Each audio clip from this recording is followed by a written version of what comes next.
it wouldn't be prioritizing our funds appropriately to the water mains that could be replaced or the highest priority water mains. So right now we're just going off of age, previous leaks. Now we don't have that many leaks to begin with, so primarily it's just age. So if we could have a condition assessment done through Aquaspec, it would give us a better idea of which water mains need to be prioritized to be replaced first, and impact costs if they were to break, and several different factors. We wanted to use soil assessment, which is publicly available via Penn State.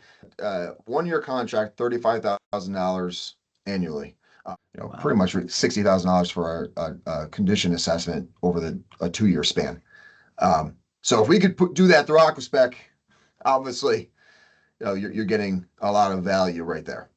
Yeah, big savings. And we would take that, and since we want to create our LTIP via or through Aquaspec anyways, if we have them do the condition assessment and all in one populate that report, it would really be beneficial.